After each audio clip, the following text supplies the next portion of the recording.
like people just trying to defend the Phantom Menace. You know, and he did that whole stream today about how non-toxic we really are, and how there's just there's just a bunch of people pushing against us. You know what's really sad is when and I always say the other side because I don't know what to call them, but they have resorted now to name calling and doxing pretty much. The new thing outside of trolls, if you saw that Playboy video that Josiah did on Geeks and Gamers, the new thing they're doing is calling us bullies. We're internet bullies. And this is interesting because there's this whole like cyberbullying push all the time with gaming and Twitch and whatnot. So this could legitimize their like silencing us. Well, we got to fight back any way we can. That's for sure. Any way we can. Is their ability to essentially invalidate anything that goes against their narrative, right? If you're a woman, you've internalized your toxic misogyny. You've internalized your misogyny. If you're gay or whatever, oh well, then you don't exist, right? If you're a person of color, you don't exist. It's really hilarious to me how all of the people who essentially invalidate their side of the narrative don't exist. We're not here. We don't really matter, right? It doesn't matter that we've got people from all walks of life, from all sides of the political spectrum, from people who only come together under this one sort of banner that just keep your politics out of our entertainment. That's all we're talking about here. Stop slandering people because we don't agree on whether or not a movie is good. Like, it's amazing how they're able to like invalidate us basically by sitting there with their hands over their ears going, like, I've never felt more infuriated by this concept that I don't exist. You are invalidating me. You are the one invalidating me and acting as if I don't matter. I've never felt more like, oh, women don't exist on the internet. I must not be real. Yeah, but the issue was like, that we had brought up. I had brought up before was like when they come out and they say, "Hey, look, here's a gay character in Marvel," or "Here's this," and it's just like, like I said, it reminded me of like the circus of old when they had those big signs saying, "Hey, come check out the freaks. We got freaks at our circus. Come see our freak show," you know. And it's like, it seems like that's exactly what they're doing with like, "Hey, come see our black person in our film. Come see our gay person in our film. Come see our this," and it's like they're advertising for the freak show. You know what did it well? Deadpool 2 did it well. Oh my God! Representation. Well, there it is. To add to that, you know, it's funny, and I always harp on these three movies because I think they do it quite well. There's three films: Moonlight, Brokeback Mountain, and Single Man. These same people are like, we need representation. Like Moonlight won an Oscar just like 2 years ago, and none of these NPCs know anything about that movie, which is about a black guy having to deal with being gay, but in the hood and be, you know, slinging crack and stuff, being a hustler. And you know, none of them know anything about this, which is actually a well-made film addressing like sexuality being a problem or like a conflict for the character, but they want to force these like cookie cutter, like, oh, here's the gay, yippee, and it's really all it is it's this culture of like it's this. It reminds me of the 60s, but with like no legitimacy, where it's like they want to be counterculture. So it's like, you Christian bigots, you don't like gays because your Bible. Look at us. We're going to get the biggest entertainment and we're going to shove everything you hate in here. It's very like na boo, but there's no like substance to it. Well, it's outside of their narrative, man. They will not acknowledge Wonder Woman, right? For the same reason they won't acknowledge Wonder Woman, because it's a strong female character, or the same reason they won't acknowledge Alita, because everything prior to this thing that they're pointing at doesn't count, because it doesn't push their narrative forward. You have to not just put a strong female character up there, but a strong person of color up there. Not just put a person who is part of the LGBT community. They can't just be those things. They also have to be willing to spout the narrative that they project. Otherwise, you don't count. You don't matter. Well, last time I checked, what you were saying was representation, right? Why doesn't this matter? Why doesn't this count? Oh, it's because we're not willing to fly a flag. We just want good stories. We don't want your SJW politics stuffed down our throats. We don't want to hear... So Angus, with that being said, everyone seems to be really mad. So I'm gonna like bounce off your stream because I like happiness. No, no, I told you I can only give you an hour. I gotta run. I got some other things. But hey, man, come across Jeff. Very nice to meet you, my friend. I'm sure I'll see you around. Oh yeah. Let's see. Let me make sure I'm following you on Twitter right now, because yeah, you are. We you followed me about 6 months ago. So yeah, that was like a big trophy for me. So I was like, yes. Oh, yeah. Anyway, when I saw no, actually, I had a great sound bite of you, Jeff. Like Jeremy did a video of me like defending me against slasher film because he was making fun of me because I was a small channel. And on the High Council, you said, "Man, Drunk 3PO needs to keep making videos." And then you said something so perfect and I forgot who it was. I think it was Jeremy. He came in and interrupted you, and I was like, darn it, I can't use that clip. And so it was like really sad. But anyway, if you find out what I said, I'll say it for you again. Well, I'll re-record it. Tell me what you it was just basically like, go sub to Drunk 3PO because I'll have to remember, but I'll send you a message. But I don't want to bug you because I'm sure you get thousands of messages say it right over and over. Right now. Angus for the clip. I can't remember exactly what he said. It was perfect, but it's that fucking mind wipe.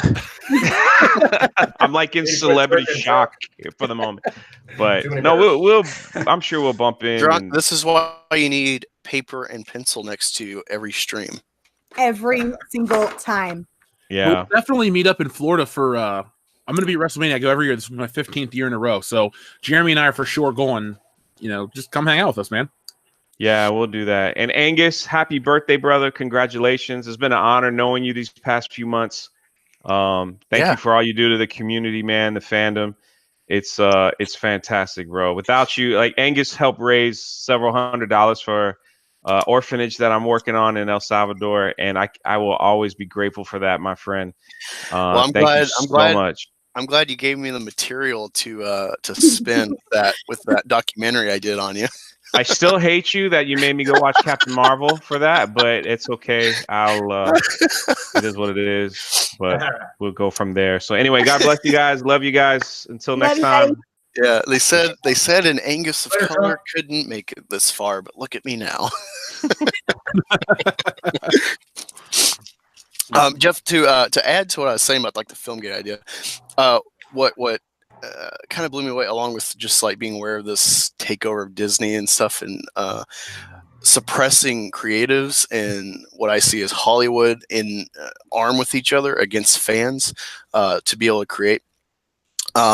Because like, yeah, you have independent film, but YouTube subverts all of that. Like the guy who did Shazam, he first got lights out after like getting seen on YouTube for some project. So it's like, you don't know where you can go now as a creator with the help of YouTube being a free platform, and that scares them. And what I was thinking, what really solidified this idea was Star Wars theory, and also the new fix it in post scene 38.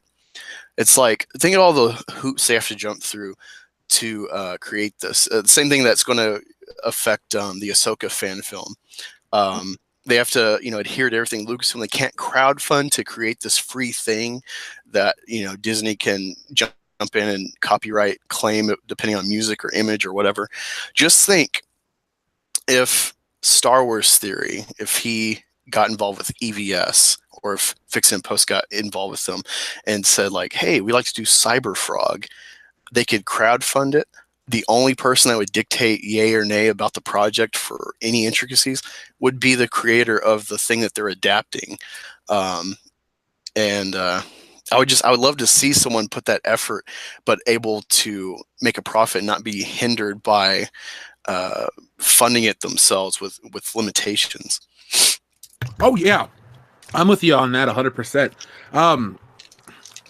With fan films, see, I never really, I don't know how to say, I like the idea of making movies and stuff, but I've never, I guess because I'm such a fan of, let's say, Star Wars, that in my mind I could never do it as well.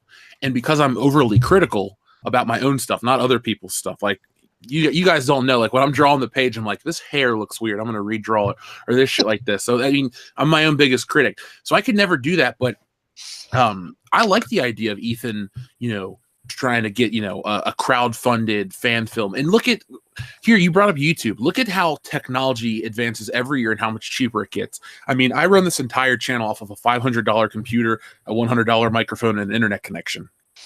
So, nice. I mean, you can make movies for, I don't know what the budget for was it SC-38 was, but I guarantee you it was not, as much as some people would think. So, yeah, anything's possible. And you're right, though. These companies do fear through YouTube the fans because they can do better shit all the time. I mean, more people seem pumped about SC-38's Star Wars thing than they did the Rise of Skywalker trailer. And even though, we're fandom menace and we're very opposed to what they do with Star Wars, it's kind of embarrassing to see how bad the turnout was for that trailer. I mean, Spider-Man beat it in a day, and it's been out a month almost. Yeah, it's there's someone in the chat that came in. I'll have to come back to that thought. Sorry to interrupt. Oh, you're fine, man. Well, there's an indie revolution going on, is what it feels like. It's an anti-social engineering pushback. We're staring down like the barrel of essentially not needing them anymore, right? Like exactly. We're not at the same place where we were, 15 years ago, where we rely on these studios to bring us this content. No, man, we can get on YouTube. We can do it ourselves, right? Like, I know it depends, of course, on your personal level of creativity and your personal level of passion, but they're out there. It does not take the same level of backing financially as it used to take, and we don't need to rely on Lucasfilm or these large companies. Disney can take over the world if they want to. They'll never shut us down. So we have the technology. We can rebuild it. Better, guys. Well, it's funny. So the more they squeeze, the more that slip through their fingers. Yeah, I was just thinking about look at the reception of the SC-38 and of Vader, of to a lesser extent the Ahsoka trailer, to what's that other one? Set the Apprentice with Darth Maul. Do y'all know or remember any Star Wars fan film that was like, wow, before Disney? Troops. Okay, I'll have to look up that one. But yeah, I was looking on YouTube because I was thinking about making a video about this. I was looking on YouTube trying to find Star Wars fan films. And of course, Vader pops up, SC-38, Ahsoka. And it's like, I'm not seeing anything before who you should talk to? 4 years ago. There's a guy that's a fan. He's a huge part of the fandom menace. He supports all the channels. His name's Sketch Therapy. Yeah. Contact that guy. He's cool, and he knows all the fan films. And we did a couple live streams with him about fan films. But that's the guy you're going to want to talk to do your research, because he knows them all off the top of his head. He's real passionate. Yeah, but I really think it shows the state of things where it's like, look at the reception of this stuff that before, there's hardcore fans were like, yeah, this is cool. It's a addition to the universe or a buildup of a scene or something. But now it's like, we're looking forward more to fan creations than the actual products. Well, I think what you're saying, Angus, is that this is a reaction to what we've been quote unquote given. Yeah, before we were pretty content, it seems. Where it's like, someone might want to make a fan film or something, but you didn't hear a buzz about it. You didn't have anticipation. It might blow up, but it's like, whatever. Yeah, well, you get handed a. Go ahead, Jeff. Oh no, sorry, you go ahead. Oh well, I was going to say you get handed a silver platter full of shit, and what's your reaction going to be to it? Do you want to sprinkle some salad on it, or do you want to send it back and ask for something real? Yeah, I mean, plus we didn't have the platforms to build the anticipation for fan products until I'd say 10 years ago. I know YouTube's been around for over a decade, but the way social media is integrated, we live in a much different society, technologically speaking, that you couldn't have had it, before I'd say 2010. Oh yeah, what shocks me is we're seeing better lightsaber battles and better choreography in these fan films than we saw in the last couple Star Wars movies. It's pathetic. You saw Rey and how she tried to fight those guards and them backing up and missing her on purpose. And then I go watch a fan film and it's amazing. They're swinging lightsabers at each other and ducking just right. And I'm like, this is better than the movie. It is. It would be interesting to see not just a fan film that's just a couple of scenes, but to see if there was a way for them to do an entire film to try to beat. Because remember, they did a couple Star Trek ones, right? There was like Axanar and something else. Yeah. And there was the one that Paramount shut down because it was too good, remember? Yeah, that was the one with Vic Mignogna. Yeah. It would be interesting to see a fan do that because people can tell a good story. I'd love to watch, on YouTube a 2-hour fan film about, I don't know, Han Solo or something. Be better than the real Solo movie. God. It couldn't be without the robot. Yeah. Well, she's going to make the next, or she's writing the next James Bond movie in part. So there we go. No, man. The epitome of toxic masculinity has a feminist robot writing on it. Well, here's one thing. Man. Look, I'm with you guys about all this stuff in entertainment. The only decent thing about James Bond movies are, if you pay attention to the way these people respond, Barbara Broccoli, who's, a woman in power that no one ever lauds like Kathleen Kennedy, she waits for all this shit to blow over, all the, the woke moments or whatever is cool right now and trending, because you look back and it's just a fad and you need a franchise to live forever. Star Wars is just a fad franchise. And look at how poorly the last two have aged already. Think about it. I mean, the stuff that they talk about in The Force Awakens and The Last Jedi in terms of politics, not in the film, but the way the films are marketed, it's 2019 and those things feel like a relic of the past, even older than the old Star Wars. Oh, not only that, but the other problem of, I would say, all Disney Star Wars is they're not building something to go forward. Everything is like they want to distance from old people and whatnot and the old fans, but they keep selling everything that ties back. The only reason you're interested is like, wow, how does this build off of the original trilogy? Which the prequel sort of, had, because it was like giving a backstory to Vader and how a republic fell to an empire. But you still felt like this was a different era, and you weren't like, you can watch those by themselves as like their own sci-fi series, almost, and be content. But this new stuff, like, you need to know the original trilogy to be invested, And yet they have no interest in doing anything to actually relate it to the original trilogy. They want to subvert all that. Isn't that bizarre? Do we live in crazy town? I'm just saying, it's insane, right? The whole planet's crazy. Well, and I keep on thinking that it's like in Logan, when old man Charles is holed up in that over-spilled silo, and he goes, "You are waiting for me to die." And that's like what Disney is waiting for the old fans to do, because they want to shove their product with a K, not with a T. Product. K. Well, I remember specifically George Lucas giving Kathleen Kennedy a treatment for 7, 8, and 9, and they threw it right in the trash. And that's why we're getting this crap that we're getting. Every Star Wars movie was good stories. Right after he said, we must have the utmost respect for these characters. Oh, no, it's respect with a K. It's respect with a K. The best photo that like sums up Disney Star Wars with that quote by Kathleen is that quote is over a picture of Luke Skywalker with his face in front of those tits on that mer camel thing. Oh my God. We need to respect these characters. No. Y'all should look up a clip of Rian Johnson where he's directing Luke to like milk that thing, and like Luke looks like kind of pissed at him, and then he's like squeezing it, and then Rian Johnson's like Yeah, no, I look at that as the first porno my child ever saw. It was bestiality. It wasn't even good. Disgusting. Right. I mean, I refuse to show any sort of like sequel trilogy to my daughter.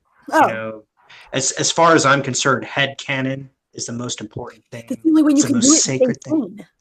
Yeah. It's the only way you can maintain sanity in this insane world we're living in terms of Star Wars. Because otherwise we'll all go nuts. Traumatized. Where are my pills? Where's my drink? Jeff, another interesting topic I've covered, and it's kind of had a wrench on it with Guardians of the Galaxy 3 being reformed with James Gunn. But I did a video back in January about the MCU Spider-Man's in trouble. And the idea is that given the success of Venomverse with one movie without Spider-Man getting almost as much as Homecoming in the MCU with Iron Man attached to it and Michael Keaton. And the critical success, it didn't really make buku bucks, but it had critical success, Oscar and Golden Globe with Into the Spider-Verse. I really think Sony is going to get Spider-Man back, or at least dictate a better deal given the future. I think Marvel needs Spider-Man more than Sony does, and I think that's in their favor. What do you think of that? Ooh, that's a good question. Okay, so we all know that the real money to be made, because we've all seen Spaceballs, is in the merchandise. And remember, Spider-Man... What? Suck. Yeah. Come on, Schwartz. I had to think, you caught me off guard. I was like, what? Cracker Jack box, man. Come on. No, but all right, go ahead. We know all the monies in the merchandising, which Spider-Man's merchandise is a Disney thing.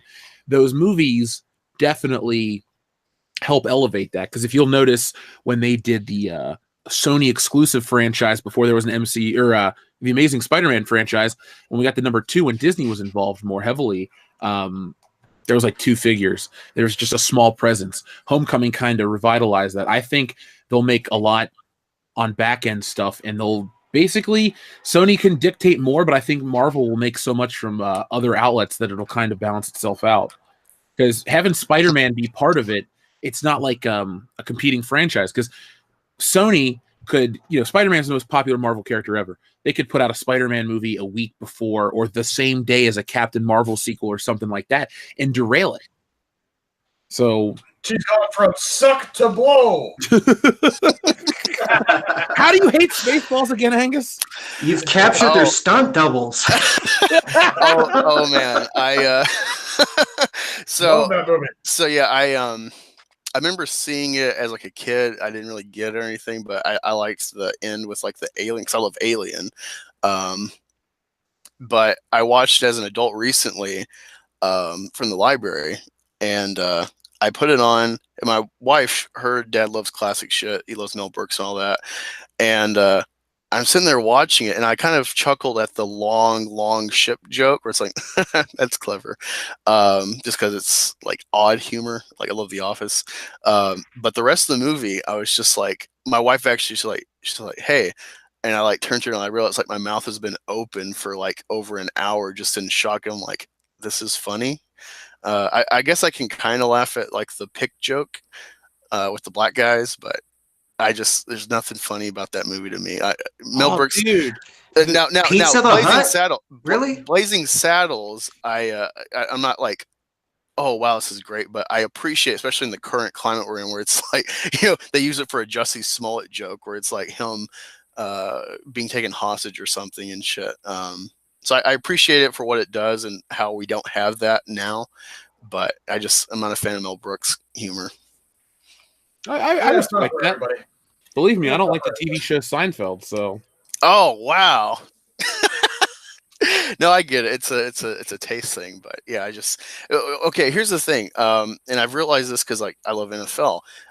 When I was in the Army, you get people from all over the country, and I worked in this section with like civilians, and this old guy who's ex-Army, he's from Alabama, but he's a Steelers fan. So I'm like, how do you become a Steelers fan being from Alabama, being so, older guy? And he was talking about, and I've learned this more looking into like the history of film with sports. Back in like the 60s, 70s, the NFL would only prop up the best teams because there wasn't, like NFL Sunday Ticket or anything. And so it was only the best teams you'd see on TV, barring like a shit game or something. So you'd see like the Browns because they still had the clout. You'd see like Joe Namath. You'd see the Cowboys, the Steelers, the Packers. That's pretty much it. And so that dictated a lot of what current fan base is across the country with these iconic fan bases where they travel all over the country with their teams. And I think that kind of translates with some of these films like Christmas Story, Ghostbusters, Spaceballs and stuff, where it's like, it's nostalgia. It's something you grew up with your parents, but if it came out today or something like this, barring, excluding like the political climate or any of that, but just if it came out today, there's a lot more competition and stuff. There's a lot more media. back then I think there was less media, so it's like, wow, this was a hit. We had enough money to get a VCR player, and so we got this film, and so then it's enculturated in the family, but not necessarily great stuff, or comedy doesn't age well, I don't think. Another thing, but I really think it's nostalgia that maintains some of these films. That, if you come into it fresh as an adult, not growing up with it, it's like, I don't get it. It's not funny. Well, I disagree completely on the Ghostbusters thing, because that was one of the most successful movies of its time. It caught huge at the theater. It caught on. It was part of popular culture for decades. I mean, it went from the movie to the small screen. Then the Kenner line kept it alive for a while. And then you had the sequel to Ghostbusters, and it kind of petered out in the 90s. Lightning in a bottle. I'm sorry, what was that? It was still lightning in a bottle. Oh, yeah. I'm old enough where I actually went to the original Ghostbusters movie. I was a little kid, or a little puppet, but it was an amazing experience. The theater, you could feel the electricity in the theater. Everybody was talking about it, and as soon as that movie was spread around, all us kids were pretending to play as Ghostbusters and such. So and me puppet too. It was a big movie for its time, definitely. Another thing too, like I think a lot of, I'd say 70, well, even you can go back to the 60s a bit, but I think a lot of the 80s comedy still holds up because a lot of it is, unfiltered. A lot of it today would not fly. You go watch like Trading Places with Eddie Murphy. That shit's as funny then as it is now, because a lot of this stuff comes full circle, especially with, remember the Occupy Wall Street movement a couple years ago? Yeah. Trading Places deals with, what's the biggest way you can get back at a rich person is by making them poor, and, distribution of wealth and all these things. You can look into these older movies from different levels, even if they don't, they're not about that. And the jokes work. Good humor lasts forever. Bad humor never works. Does anybody really still talk about Melissa McCarthy outside of cringeworthy moments, or like a Rebel Wilson, even like a Russell Brand? He's actually rebranded himself as a positivity guy because he did his stand-up, it was a success, and then his movies didn't really hit, and now he's just doing something else. I mean, quality lasts the test of time. Garbage bullshit peters out quickly. Oh yeah, I definitely agree. No, I totally understand Ghostbusters being a little bit different, especially with the cast and their iconicism and stuff over time. But I think that benefited. I could definitely see Ghostbusters being a little different than some of the other movies I referenced, but I still think a lot of it is nostalgia and I think culturation. I would say something like The Never-Ending Story, or oh god, I'm trying to think of other movies that may have, like even A Christmas Story. I love A Christmas Story. It's one of my favorites, but I can see how that could be more of a nostalgia thing, or it reminds you of whatever. Now, I do like the movie. I like Gene Shepard quite a bit. I've listened to his other stuff, but when you think about what edgy, slightly offensive humor is, and that changes through the decades. So whereas in the 80s, you can get away with something like Porky's, or like the pool hall scene in Great Outdoors. Do you remember when the pool cue slides between the girls? Yeah, like you couldn't do that now unless you would want to be screeched upon like a barn owl. Well, I think there's going to we always talk about the pendulum on the podcast. I think the pendulum's going to swing back the other way soon. Right. I'm pretty fucking soon. Yeah. Yeah, I really think we're on the verge of another 1980s renaissance in terms of entertainment, because Angus, to jump off what you're saying, we now have this platform where we have frustrated creatives. My next comic is Wokebusters. It's the big parody of the woke entertainment. Yes. Look, Stealing Solo is its own parody. It's its own thing. It's more of a personal, story. But Wokebusters is going to be something that's going to get people talking. And this isn't me trying to build us up, but I could see that being talked about on a website as, oh, it's offensive, or it's this or it's that, but it's going to be very important. And people like me, Ethan, soon to be Jeremy, I don't know if he's got anything he's going to create. I mean, his channel's popular, so he's always busy. Believe me, I know the stresses of that, but you're going to get these frustrated people just rise up and make their own shit. And then let's be honest, be it Disney, Universal, Warner Brothers, they go where the money is. Right now, they think, or they had thought, that the political correctness kick and all these things online, the wokeness, they thought that's where the advertiser bucks were and all this stuff. but there's going to be something. It's either going to be something from us or it's going to be something else. And all of a sudden people are going to go, they're going to want the old, raw comedy. You're going to get some stand-up comedian that's doing some shit that people won't talk about, and it's going to be refreshing. Even though it's going to be older, it's going to be refreshing, and we're going to go, oh man, we can laugh at this. That's what comedy is. Or we can talk about this. We can use this to express our feelings. And we're going to have another 80s, because the 80s is the only decade where you can have a movie about a time-traveling car become one of the biggest of the entire decade and transcend time. You can have movies about anything, really, in the 80s worked. A little kid and his alien. You have Mac and Me, which is a failed version, but still, you had all these schlocky horror films. And here's the thing, too, another comparison I just realized. In the 80s, you had the advent of VHS, and everybody eventually could afford a VHS player, and you could make films and directly distribute them yourself through VHS. Now we have it in digital, and internet speeds constantly increase, and all these other bandwidth issues and stuff like that, where we're setting ourselves up for that. So just be prepared. Like right now, it's garbage. Believe me, I know, but it's going to swing back in the next direction, and it's going to be interesting to watch the opposite side argue and complain about all this stuff. And I just add on to that, like, it's very true that this is a pendulum, right? This thing swings constantly, right? It feels like it takes forever when you're in the moment and you're sitting there cringing so hard that you feel like you're going to explode. But these things have always been a pendulum and have swung back and forth. The goal is to not make it swing so hard that it winds up so far on the other side that none of us have like any real, like, we don't even recognize the people we're talking to anymore. We just want to land somewhere good, right? Just keep in mind, things do smooth out over time. Things swing back and forth, and what we want is a nice middle ground, and to not be so crazy and crazed on this side of it that we lose sight of what it was we wanted in the first place, which was just good entertainment. That's all we wanted. You know why Cobra Kai succeeded, right? Because they gave us what we wanted. You know, something different, but still had the nostalgia and a great story. And the jokes are right there. You know, they're a little on the edge, especially for people that are on the left. But if you can accept that and accept for what it is, it's a great show, and the popularity just keeps growing. And so, I think that's another reason why Aquaman did what it did too, made $1 billion for a DC flick. Let's be honest, sex sells. Women like Jason Momoa. Momoa might have had something to do. That's what I'm saying. Here's the thing about him. Guys like him because he's funny and cool. Women like him because he's funny, cool, and looks a certain way, and that's completely fine. If it was some, the thing is, the climate we're in now, if you had a hot woman who could do those things, we'd have these conversations. So Aquaman made all that money because it cashed in on that, and it knows what it is, and everyone's fine. So the thing is, as the way the media reports things, or these really odd people on the internet go a certain direction, society's more accepting now than ever, but they want to tell you it's something else. So really, if you're a big company out there and you want free marketing advice, go for the primal, desires of its people. Yeah. My aunt that makes the girls go, do that. You'll be there. You go. You know what's up. My aunt's 50-something years old. She went and saw Aquaman. She's going to go meet Jason Momoa at like Wizard World, I think, or maybe has already. My point is, you can get a 50-something-year-old housewife out to go see a movie because of the guy. So, don't feel bad.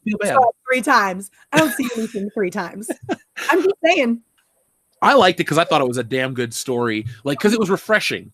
Because it was, but those abs. Well, you sound just like Anna and Jesse. They love Jason Momoa. Just saying. I don't care. There's nothing wrong with that. I thought Amber Heard looked pretty good too. She did, dude. I would nail that so quickly. I'm just saying. The complete sell of Aquaman in one word is moist. I mean, but yeah, essentially. We're about to be on the 1-year anniversary of the Moist episode. Brandon Moist contacted me today. Oh, wow. Yeah, seriously. I think, he sent me something a couple hours ago. Well, then you have to have something celebratory planned, right, Joe? I might invite him on the show when we hit that 1-year anniversary. Oh, hey, speaking of that, because are you listening, Brandon? Because he was in that episode. I know you don't watch Game of Thrones, but did you watch the Casting the Phantom Menace episode for your channel? I have not. I'll be honest. If it says Game of Thrones, I'm at a point where, like, if you would have talking about this 10 years ago, I'd be like, I don't care about it and blah, blah, blah. But now I'm at a point where if everybody else is enjoying it, cool. I just, I don't get it. So I'll wait till later to try to, embrace it. But maybe I won't now the way it's going. Well, there's a little jab, not a jab, but a thing in there on like part of my casting your character was like, maybe you'll be intrigued because the way I sell sort of like character elements of this character tied to you, and I'm like, come on, Jeff, just fucking watch it already. Did you give me Peter Dinklage? No. Darn it. Mahler got Tyrion. I do need to watch that. I want to sit down. Look, we got people mailing me Lord of the Rings wanting me to sit down and watch it. So yeah, we need to get out Daddy's belt. Seriously. Yeah. Seriously. You gotta watch Lord of the Rings. I get time for Game of Thrones. It takes a while to watch that, but Lord of the Rings, dude. I will look it. I promise I will give it 100% of my attention as soon as my book is at the colorist completely. Then I will spend a whole weekend. I'm gonna get. I'll get takeout. I'll eat whatever the fuck I want. All right, chat. You heard him. Hold that to him. I want you guys to all go bother Jeff tomorrow. There's no other way. I'm just telling you. Okay, I'm looking out for your best interest here. Okay, from one geek to another, extended versions, and you will thank me for the rest of it. Yes, that's what I was about to say. Extended versions. Yes. That's the version I got. Obi-Wan 27883 sent me the box set on Blu-ray. I think he's here in the chat, or he was. I think that guy's awesome. It's worth it. It's worth it. Even if you sit through it like through a whole day and just go on a binge, it is totally worth it. Because to this day, there still isn't much out there that can compare to those movies. Now, the only thing, this isn't going to color my perception of the movies going forward, but I will say I did pay to go see Fellowship of the Ring in theaters because I'll never forget, my mom would take me to bargain movies on a Saturday, and if something big came out, she'd take me on Sunday when she was off work. She took me to see Fellowship of the Ring the day before I saw Star Wars Episode 2, and I fell asleep in Fellowship of the Ring because I was focused on Star Wars. Dude, you know that's funny, Jeff, because growing up, at the time, my mom had this boyfriend, and his son's about 13, and the only movies I can remember they had in the house on VHS was the original trilogy, I think Silver, which is the widescreen special edition, and Titanic. And so they'd watch this like every weekend, and so I was visually aware of Star Wars, but it didn't set for some reason.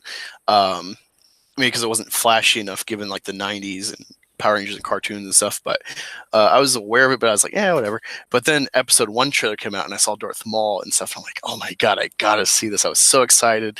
And then we went, I think, to like a 9 or 10 o'clock show, and I was so excited about Darth Maul, and I fell asleep, I think, right before that fight. So I had to wait a whole year for the VHS to see the fight. And so I've had experience like that. Well, it's weird. It's funny how you brought up that because you're 27, right, today? Yeah. Okay, happy birthday again. So you and I are 3 years apart. I remember seeing Star Wars, and even though it was the 90s and we had lived through the Power Rangers, I just remember being blown away by the end, like the Battle of Yavin. I just call it the Death Star fight, even though it's technically called the Battle of Yavin.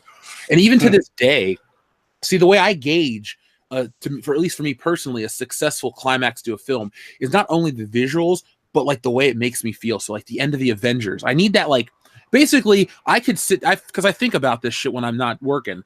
I think about like what I like, why I like it, and how to replicate it. So for me, I love the ending to Star Wars. I love the ending to Back to the Future, and I love the ending of the Avengers. And they all have those similar moments to where your hero, you think he's down and out, and then that 0 hour moment happens. So it's either Luke and Darth Vader, I have you now, and then Han Solo saves him, or when Iron Man goes up into the wormhole and at the last second he comes through and the Hulk saves him, or when the lightning bolt hits the DeLorean at the last moment. Like those moments to me work. And Star Wars, even I could watch it 10 times in a row. The ending always gets me, like, the music hits and all that stuff.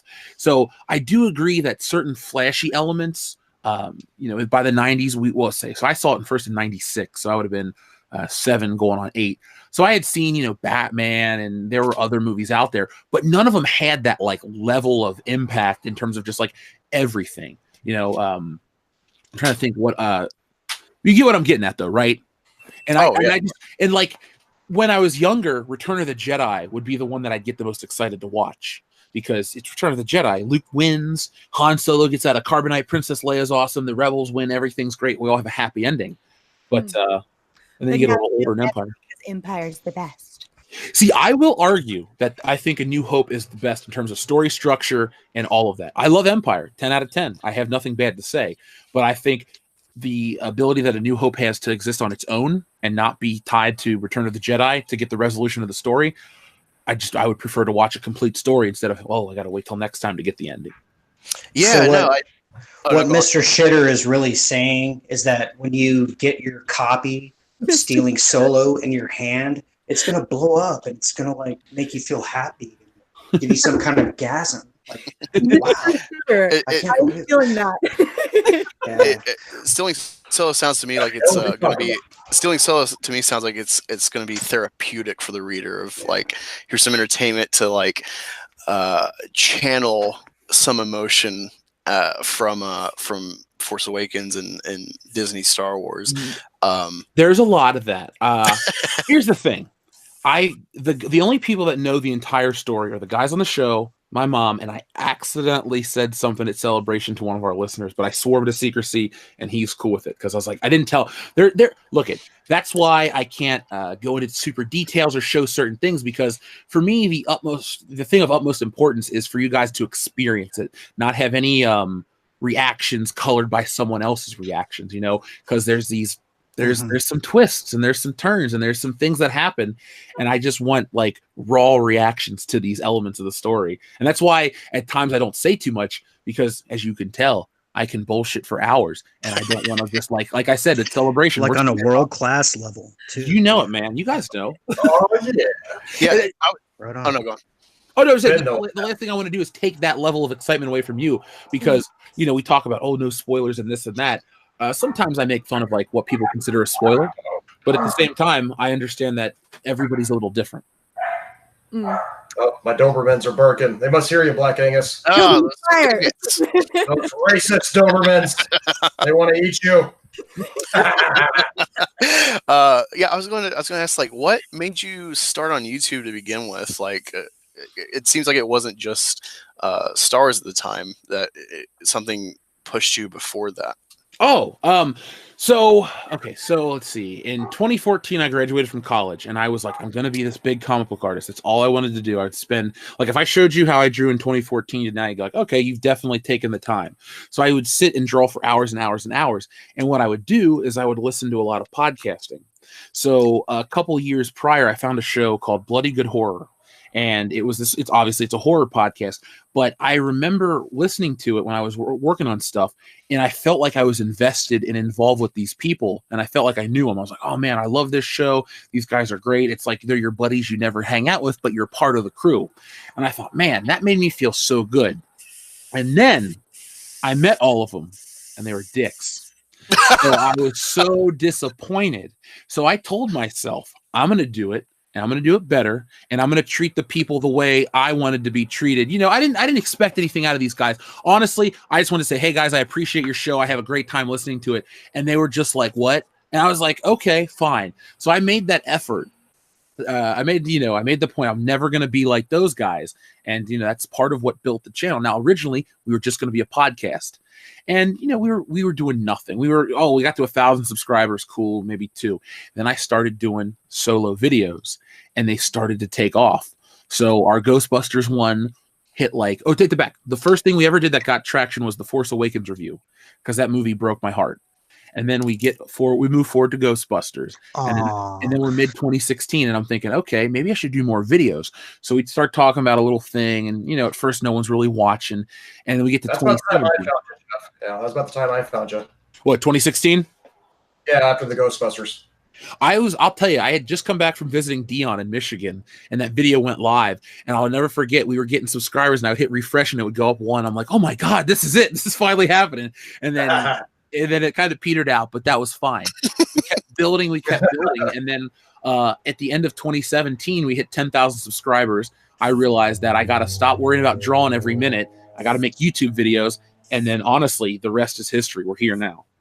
Yep. Yeah, no, it's funny because y'all are definitely inspiration for me, and I felt from the get-go kind of the same way once I started listening to y'all stuff outside of that spoiler video. By the way, thank Kendo for that. It was his idea for me to make that. I was gonna say I didn't get to suck Jeff off earlier. You're the reason we're all here. Thank you. Yeah. Make sure you get your sucks in there, Mary.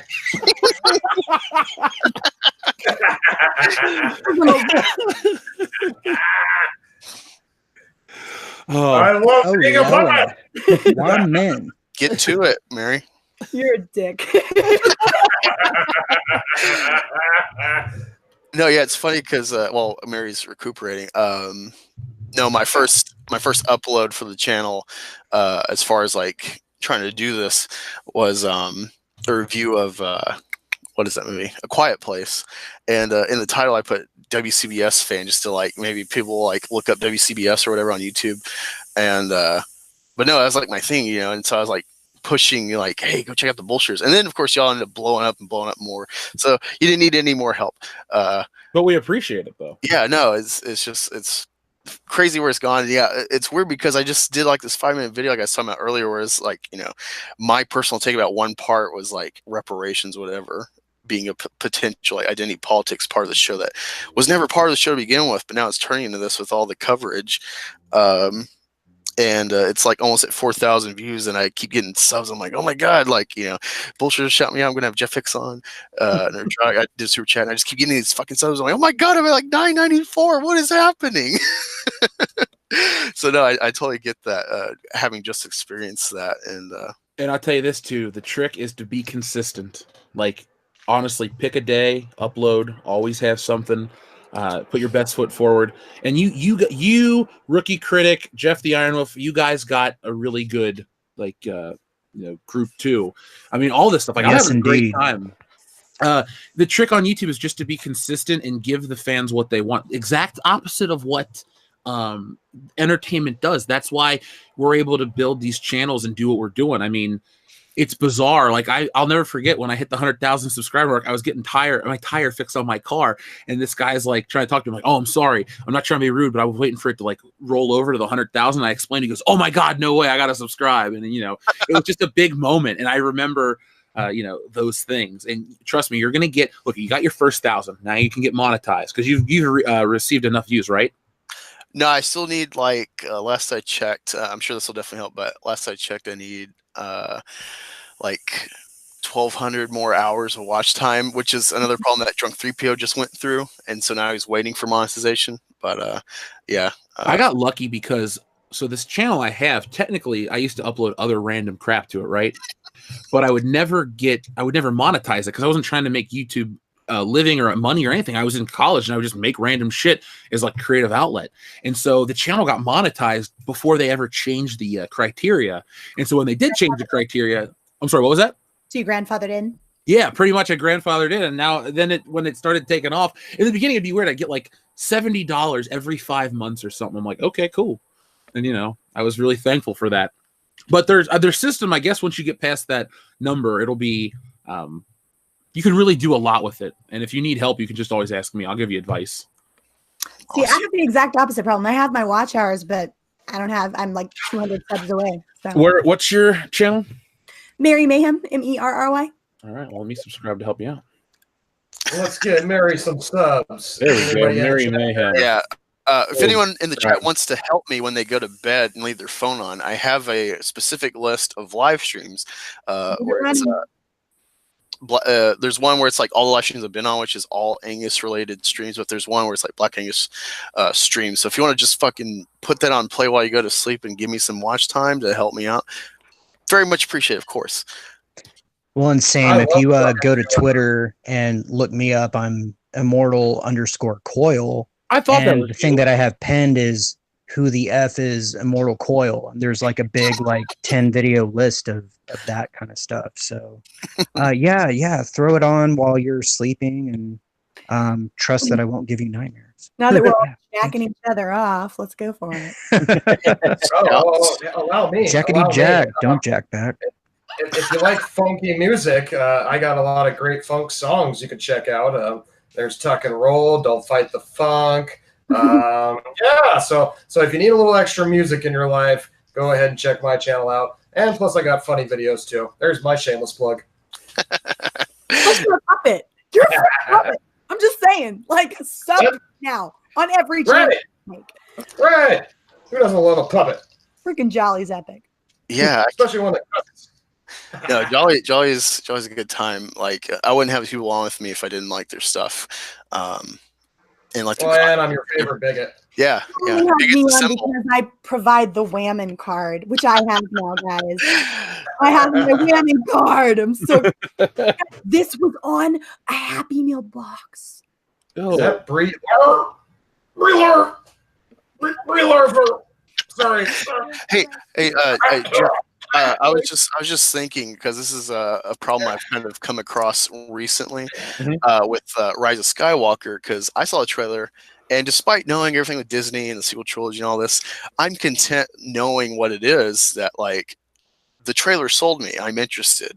You know, it's somewhat washed away the bitter taste of The Last Jedi, where I'm like, ooh, there's clearly some, course correction, as they're calling it.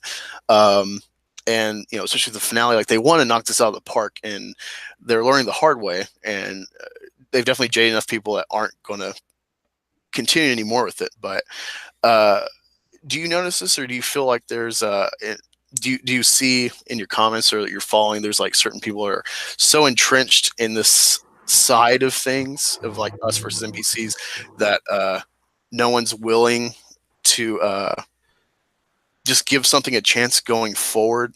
Well, here I'm of two minds. That first off, I actually don't read my own comments to gain like an assessment of everything. What I actually do in my personal stuff is I go to like Fandango and all these websites that'll post, like on Facebook, they'll post like Star Wars Rise of Skywalker trailer, and I'll just read what we would call normie comments. And a lot of them, I think there's a lot of apathy with Star Wars right now. If you know how I always talk about the merchandise and how, the market dictates whatever, there's a push for a lot of old original trilogy stuff. Like Target's got this exclusive line of basically remakes of the 70s toys. They have all kinds of exclusives of Han and Luke, but I don't see any exclusives of Rey and Finn and Poe and all these things. I think you talk about they want to knock the finale out of the park. I disagree. They want to get this finale over with as soon as possible. Take a quick break, get you the Mandalorian, and get your mind off of this shit. I think long term, this movie is basically, it's trying to close out a disjointed trilogy. It's not well made.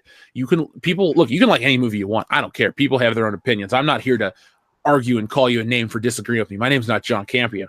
What I am to say, though, is those movies do not match. You don't have a grand vision.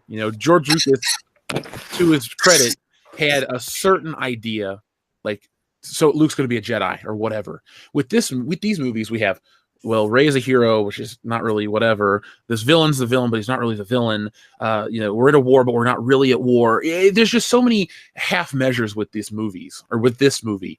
And with The Rise of Skywalker, I think the hype is low. You have your social media presence for Star Wars doing whatever numbers. There was a lot of hype before Star Wars Celebration, but like you said earlier, there are so many things that compete with your attention. You have Marvel movies, you have Game of Thrones, you have TV, you have digital content, you have all these things with Star Wars. I think deep down, they want to move forward and get to the next era. That's why they announce shit so early. That's why they announce all these, we have Avatar, we have Star Wars, we have all this stuff. So I don't ever, I look at the normie stuff. Now, on a personal level, I will see the movie for the channel. Obviously, it's going to be a big deal. But there's just so I don't feel like I used to. Like it took me 6 months to watch Star Wars after The Force Awakens again. Like seriously, that's not an exaggeration. I have in my office, I have the posters of the original trilogy, and I spent, say, once a week, I think, what am I going to replace these with? Like I honestly, I couldn't look at the posters. I was like, what the hell is going on? And the part that bothered me more than the movies was the fact that everyone told me I was the crazy one. And I'm just waiting, and I had my opinion, and I let people think what they wanted to think. And then we get to The Last Jedi, and then I feel validated on a lot of reasons. Well, you're right, man. I think Disney is more concerned about acquiring properties and putting their stamp upon those properties and trying to water it down and make it whatever whoever is pulling Disney's puppet strings wants it to be. So, yeah, no, I definitely agree with you, Jeff, about looking at for your posters and thinking like, what am I going to replace it with? Because there's been a few videos where I've showed like my bedroom, my wall is just covered like meticulously with all my toys I've collected and stuff, and it's almost all Star Wars prequel stuff mainly. And sometimes I'll get up Not lately, because like I'm just kind of content and stuff. And I've when I talked to David Stewart, I was saying like I've kind of compartmentalized Star Wars. Where it's like, all right, 2012 back to 77, that's real Star Wars. Now it's just a franchise that has, you know, sci-fi elements and whatnot, but it's never going to have the spirit and the drive to tell an allegory or something to spiritually enrich you in some way or make you think about something. So I've kind of settled on that, where it's like, all right, you know, Star Wars isn't going to come back the way it was, the way it's meant to be. It's just a thing now. But yeah, there's been times where I get up and I look at like all over my house, there's Star Wars stuff everywhere. I'm just like, oh God. Remember though, this isn't the first time this has happened to me. It happened with Indiana Jones in 2008. Yo, that's funny too. I think you saw a comment on your Facebook, because pardon my avatar. I never grew up with I never grew up with Indiana Jones or classic films, so I've come into them to try to get, you know, more knowledge of film and stuff and iconic stuff. So I watched it all when it came on Netflix, and I finally watched 4. And I'm like, let's see what everyone's, you know, mad about with this movie. And I definitely see the disconnect of Indiana Jones, but I'm like, it's like I definitely relate a lot to the Red Letter Media Plinkett review of that movie, where it's kind of just like, you know, it's got stuff there, but they should have just not. Well, I mean, I think you watched them so close to each other. When I mean, there's a certain thing to be said about anticipation, but there's also a certain thing to be said about, like, one, Indiana Jones waited for too long. It took 19 years to make that movie. They should have, honestly, there should have been a fourth. If there was going to be a fourth one, which I don't think there should have ever been, if you're going to do a fourth one, it should have been in like 93. Lost City of Atlantis, something like that. Put Indiana Jones in the snow again. Do some crazy shit. Like, do stuff that's accurate to the character. I think the problem with Indiana Jones 4 is that Lucas and Spielberg were so in love with themselves in Raiders of the Lost Ark, which is a fantastic movie, that they're basically foregoing either character growth or an interesting story moving forward, that it's just straight up, this is a love letter to what we did in the past. And it's like, look, Raiders is great. Most would argue The Last Crusade is just as good, if not better. And I prefer Temple of Doom. So instead of trying to make a love letter to one movie you did, why not make the character better than he's ever been? Unpopular opinion. I think Die Hard 4 is an okay movie. I don't think it's perfect. I think it's fine. I love Die Hard 1 and I like Die Hard 3 a lot, but 4 doesn't suck to me because it does one thing that Indiana Jones and Star Wars and all these other movies fail to do. They take an old iconic character that millions of people love and have watched for decades, and they show that the character still has it. So McClane may not be computer savvy, but the old ways work. Indiana Jones didn't really capture that as much as I think they should have. Not even about how I just personally, I don't want Indiana Jones to be this invincible guy, because he's not. Like, you've seen when you saw Raiders of the Lost Ark, remember the part where he's with Marion? It's like, it's not the age, it's the mileage and all this shit. Well, but he was smart. He knew to close his eyes when the Ark was open. Yeah, he was a religious man again after the power of the Ark. Only the penitent man will pass. Yeah, I went to Catholic school for 12 years. Indiana Jones was extra cool because we had to learn this shit. But then you'd watch it. Well, not in school anyway, but I'd watch Indiana Jones at home all the time. I'd be like, I get this. I know what they're talking about. But, yeah, that's the cup of a carpenter. Yeah, exactly. Yeah, for me watching it, where it's like I'm aware of all this like hate in the fandom for the 4 and stuff, and I'm like, okay, let me try to come at it from a new angle, because it's all fresh to me, and I'm like, it's lackluster things, just like plot convenience, or just weird, or the swinging on the vines. It's like, why are the monkeys your friends? Shit like that. Or like, what's the point of the fucking groundhogs? Like, you film stuff and this is CGI. Like, you're filming this on purpose. Why are they there? Now you understand why people are mad. I get some of it, yeah, for sure. But for me, knowing that they're trying to do Indiana 5, me not being raised with this in my home, seeing every weekend or something, I'm still looking. I'm like, when you take Indiana Jones, he's done this like seen this like occult stuff have some realism. You've seen the Ark of the Covenant, everything, the Cup of Christ, and then you jump to like this Doctor Who idea of like aliens. It's like, what else are you going to do with this guy with Harrison Ford? Like, all you can do now is prequel or like in-betweeners, like Rogue One for Star Wars. Like, there's no going beyond aliens, I would say, the way they did it with no You should. I stand by it. That movie should not exist. If you look, you got into my head, I have to give you an idea for number 5. Don't pass it off to the next generation. That shit doesn't work. I don't. We saw Captain America hand the shield to the Falcon. Fuck that guy. Yeah. I just said I don't. Well, Shia LaBeouf's career is over. First off, he's okay, whatever. I don't dislike him as a person, but trying to hand off. There's a reason why, Bruce Wayne's always Batman in the movies. In the comic, they gave it to Dick Grayson for a minute. They had Ezra or Jean-Paul Valley be Batman, but you always return back to these characters, in these fictional characters. With the Harrison Ford, Indiana Jones, and Han Solo, he has been them essentially the whole run. That's why Solo, another reason I don't think it worked either, is because for the first time, a character only played by Harrison Ford, only portrayed by him in physical form, is somebody else. It's not like James Bond where you're used to it because Connery was James Bond from 62 to 69, and then another guy took over, then Connery's back, then Roger Moore did it longer than Connery, and then other people kept playing the role. You're stuck with Indiana Jones, and you can't reboot it, you can't pass it off, because the Indiana Jones, another thing too, franchise, it's like he's the franchise. It's not the world he inhabits. He lives in the real world. So is part of the Indiana Jones franchise World War II? No, that's just a historical event. Indiana Jones is there's nothing to do with it. It's a dead franchise in a way.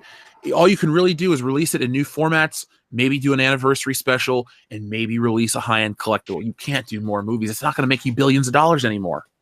Ooh, you saying that just made me think of something with Fox, with buying Fox. That was nonsensical to me. It's that, some of the franchises they got Planet of the Apes that just finished a new trilogy that ties into the original series or is an homage to a lot of it.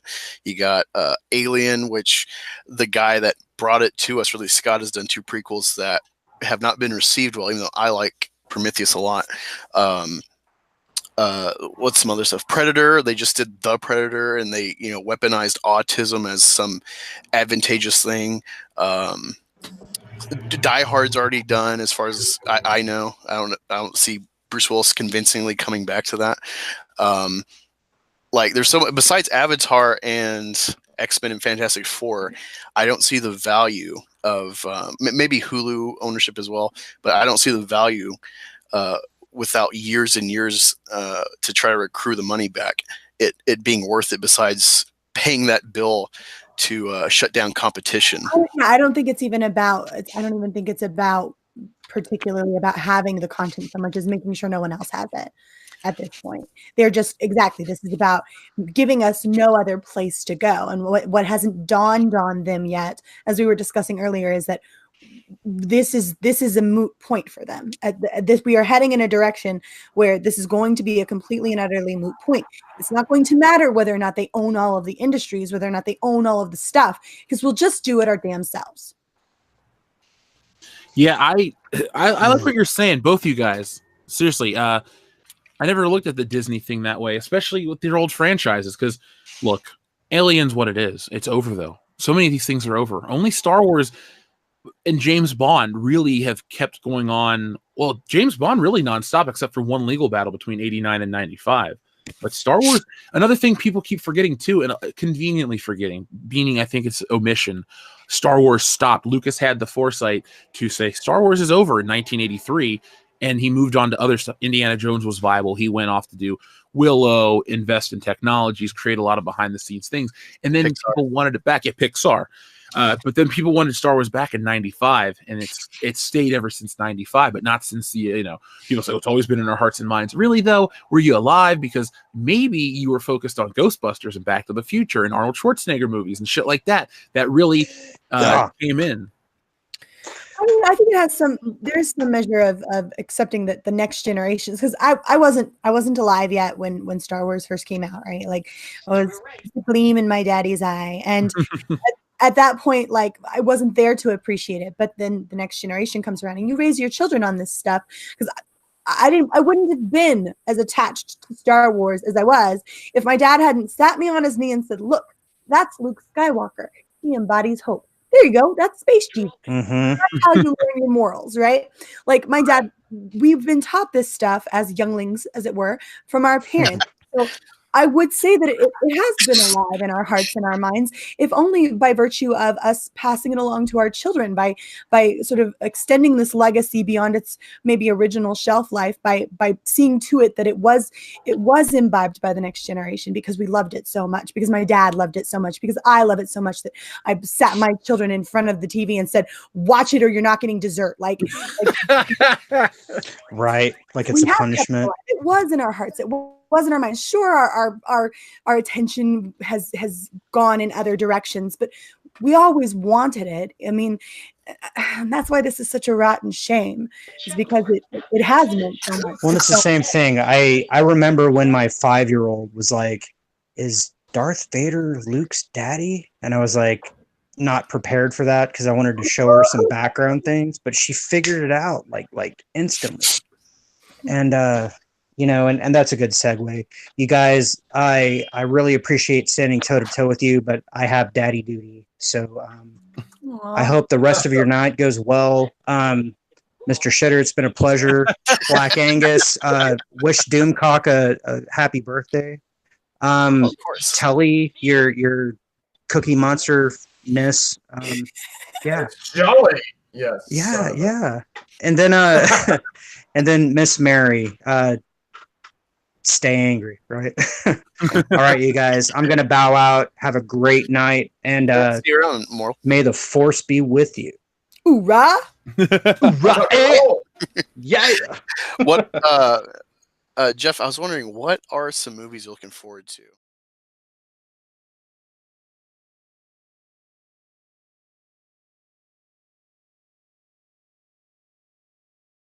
What's happening, YouTube? My name's Immortal Coil, coming to you from the wild. I wanted to take a moment and acknowledge the co-panelists from the stream.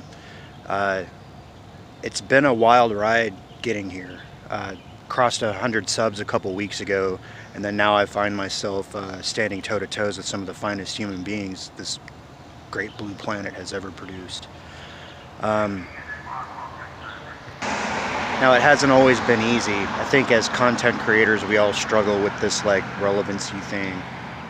Life sometimes gets in the way, so I find myself only able to upload once, maybe twice a week. Plus, my name is spelled all fucky, so if you want to be a sub of mine, you have to look for me. And I think I'm sitting at 106 for the moment, so I appreciate you guys sticking with me. We got some real good content coming down the pike. Actually, I'm going to sit down and start working on my Avengers Endgame video, so stay tuned.